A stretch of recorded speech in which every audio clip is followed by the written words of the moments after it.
C'est dans les Yvelines, près de Paris, que se trouvait le quartier général de la secte La Citadelle. Elle était dirigée par un couple diabolique d'origine roumaine. Ça se passait donc dans une petite maison, oui, ici, au premier étage, ou en bas dans un bureau, ou alors dans la maison, dans l'entresol, où les enfants ont été amenés donc, par certaines personnes pour recevoir une correction. Et ces enfants-là, donc, qui devaient recevoir la correction, la recevaient donc de la main de Madame Miaès, qui pouvait aller donc d'une simple baguette ou d'une règle, à des ceintures, des coups de ceinture sur les cuisses, en faisant baiser le pantalon, ou alors soulever la jupe des personnes, et parfois même maintenu par d'autres personnes. En plus, donc, l'enfant devait lever les deux bras, de manière à ce qu'elle ne puisse pas se protéger de la ceinture. Les gourous. Lui, c'est Georges Miaïès, informaticien, 52 ans. Avec sa femme, Delia, ils vont manipuler des dizaines de familles. Madame Miaïès nous a fait comprendre qu'il fallait passer par elle, et parce qu'elle savait. Alors, petit à petit, nos enfants allaient le soir faire le travail d'école. Et puis, petit à petit, on nous a appris que dans la Bible, il était écrit que les enfants, il fallait les corriger. Et puis, petit à petit aussi, les enfants avaient le mal en eux, le péché en eux, et qu'il fallait absolument arriver à l'obéissance parfaite. Ils n'avaient plus le droit de dire aucun mot, aucune réflexion. C'était « oui, maman, oui, papa », c'est tout. Comme des dizaines de familles en quête de spiritualité, Yvette et son mari vont passer 7 ans dans la secte La Citadelle et seront dépouillés de tous leurs biens. Fascinés par ces deux gourous, ils vont exécuter leurs ordres. Comme nous étions sur une base spirituelle, il nous sortait un verset de la Bible nous disant « Corrige ton enfant dans sa jeunesse afin de lui retirer le péché qui est en lui. » Et pour retirer le péché, il fallait absolument le frapper. On prenait un texte de la Bible qu'il fallait frapper. Donc nous étions initiés, nous parents, à corriger nos enfants sérieusement. Pour moi-même, je peux vous dire que j'ai corrigé mes enfants avec une ceinture, que je les ai frappés fortement pour enlever le péché qui était en eux. Mais comment ça se passait? Qui décidait? Ben, la moindre occasion, si les notes de l'école n'étaient pas bonnes, ou si on leur faisait apprendre aussi des versets bibliques, il fallait qu'ils apprennent la Bible, s'ils ne savaient pas bien, ou s'ils ne voulaient pas, ou s'ils étaient rebelles, ou la moindre des choses, ou s'ils étaient impertinents, ou s'ils avaient fait des bêtises, ou la moindre occasion était bonne pour que nous les frappions. Nous étions initiés à frapper nos enfants avec une ceinture. Nous devions les frapper avec la ceinture. Et ce qui se passait, c'est qu'on nous avait appris comment donner une correction à nos enfants. On frappait notre enfant jusqu'à ce que l'enfant nous demande pardon. Non seulement il demandait pardon, mais il fallait qu'il nous promette de ne plus recommencer. On frappait jusqu'à ce qu'il nous promette de ne plus recommencer. Prêchant la pauvreté, le couple Miaïès avait un goût prononcé pour le luxe. Drainant des fonds importants, il acquiert un domaine dans la Manche. L'église chrétienne La Citadelle vit un véritable vase clos. Le couple Miaïès régente la communauté d'une main de fer et s'octroie la responsabilité de l'éducation de tous les enfants de la secte. Madame Miaïès se piquait d'être une grande mélomane. Elle envisageait de créer une école de musique en Suisse. En 1990, le couple de gourous fait l'acquisition d'un superbe château près de Tours. Et c'est là que seront organisés les festivals de musique où sont invités des solistes du monde entier. Tous les enfants de la secte avaient l'obligation d'apprendre un instrument de musique. Toute son enfance, Thomas l'aura passé dans la secte. Sur l'ordre de la Gourelle, il devra apprendre le violon. Le souvenir le plus important et le plus marquant, qui je pense restera toujours gravé en moi, c'était cette peur et cette terreur des corrections corporelles.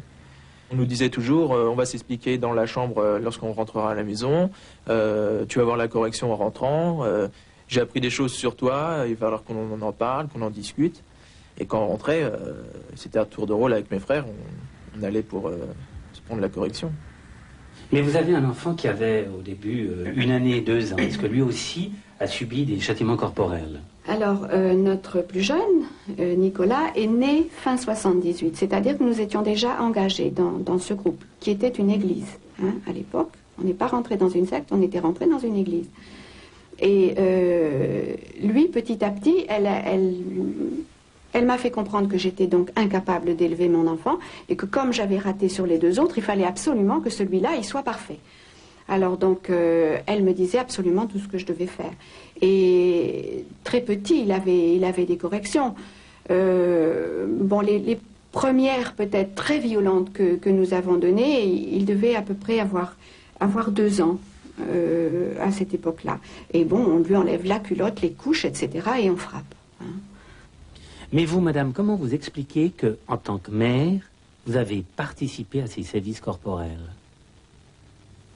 Parce que j'étais complètement déprogrammée, j'étais complètement déstabilisée, j'étais vraiment un zombie, on me disait, je faisais, je n'avais plus ma personnalité, j'étais complètement dépersonnalisée. Et j'obéissais, c'était la règle de vie d'obéir, d'être soumis. Et j'étais soumise parce que je croyais servir Dieu comme ça.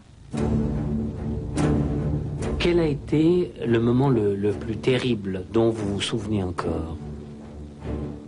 C'est l'humiliation du gourou, carrément avec des sévices corporels, devant des témoins, et en étant agenouillé par terre, avec les mains tendues, et il m'a frappé au niveau du visage, plusieurs fois, coup de ceinture aussi. Il fallait supporter, et voilà, il fallait rien dire, ça je m'en rappelle. Il fallait pas que je parle, surtout. Dès que je parlais, ça continuait encore plus, les sévices. Ce temps de correction, il me disait que je parlais, et c'était pas vrai. Ça, je me souviens très bien aussi, quand il m'a frappé, mais il était hors de lui. C'était plus un homme, c'était une bête. Malgré des plaintes et des témoignages accablants, Georges Miaillès, le bourreau, ne sera jamais inquiété par la justice française. Nous ne partageons pas l'opinion d'une ou deux personnes. Nous sommes à la recherche et à la vie révélée par le Seigneur Jésus dans la parole de Dieu qui est la Bible. Et pourtant, la justice est informée dès 1988. Perquisition, enquête d'enfants martyrs, rien n'y fait. C'est seulement en 1993, à la suite d'une fugue d'un enfant qui raconte les châtiments corporels, que la justice se décide finalement à agir. Les témoignages sont accablants, même ceux des enfants jumeaux du couple Gourou. Le témoignage des jumeaux Miaillès a permis de conforter ces accusations parce qu'à chaque fois que les parents opposaient un démenti, les enfants répondaient par des détails supplémentaires et par une attitude qui faisait qu'on ne pouvait pas les prendre en défaut. Ils avaient une telle sincérité dans leur façon de s'exprimer et dans la façon d'exprimer leur souffrance qui faisait qu'on ne pouvait pas ne pas les croire. L'année dernière, le tribunal de Versailles est saisi du dossier, en appel. Georges Miaillès n'a jamais été inquiété ni inculpé. Le gourou est curieusement libre. Sa femme Delia est condamnée à 3 ans de prison pour violence envers mineurs. Mais elle non plus ne connaîtra pas la prison. Madame Miaillès, Delia, a disparu de la circulation. Elle s'est enfuie au cours du procès, le 2e jour, et elle fait l'objet d'un mandat d'arrêt. Elle est donc recherchée, mais je ne sais pas où en est le résultat de ces recherches. Ce que je sais, et ce qui est apparu au cours de la procédure, c'est que cette maison qu'ils habitaient pas loin de la frontière suisse constituait pour eux une possibilité de repli en Suisse en cas de problème. Cette maison, la voilà. Elle est à Prefsaint, dans l'Ain, à quelques kilomètres de la frontière genevoise. Aujourd'hui, évidemment inhabitée. Du côté suisse, 3 anciens membres ont élu domicile à Genève. Parmi eux, Bianca Miaillès, qui n'est autre que la fille aînée des gourous et qui a toujours soutenu ses parents. Le goût de la musique insufflé à la citadelle l'a amené à s'inscrire au Conservatoire de musique de Genève. Pour les enfants des anciens adeptes, la blessure reste profonde. Le jour où nos parents nous ont annoncé qu'on ne retournerait plus dans cette maison où on vivait en communauté, c'était terrible, quoi. De toute façon, on n'y croyait pas. On n'a pas réalisé le jour même qu'on n'y retournerait plus. Mais c'était une délivrance. Pas sur le coup. J'ai toujours connu la soumission, j'ai toujours connu les corrections, j'ai toujours connu le travail, la musique. Je n'avais aucun moment de loisir, aucun moment de liberté pour moi.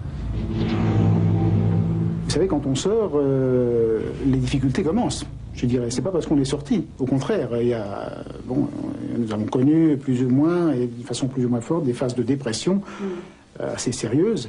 Et aussi, ce sentiment de culpabilité, en ce qui me concerne comme chef de famille, d'avoir entraîné ma famille dans cette aventure vraiment terrible, toute cette manipulation. Parce que nos enfants, quoi qu'on dise, d'une manière ou d'une autre, en subissent des conséquences. Quand les parents ont des enfants, il faut qu'ils soient très vigilants. Parce que à notre époque, on est très facilement manipulé par toutes sortes de choses, toutes sortes d'idées qui courent, par les médias, etc. Et nous sommes plus ou moins tous de bons clients pour des gens sans scrupules qui, eux, continuent leur chemin, ont une envie, c'est de dominer sur les autres, de récupérer leur argent. Et moi, je dirais, il faut faire très attention quand on est au contact de gens ou de groupes comme ça, quand ça semble vraiment tout à fait merveilleux, quand ça semble extraordinaire, il faut se dire qu'il faut garder son esprit critique. Aujourd'hui, Monique et Jean-Claude sont sortis de cette tragique histoire. Il a fallu que l'affaire éclate au grand jour pour qu'ils prennent véritablement conscience de cette manipulation.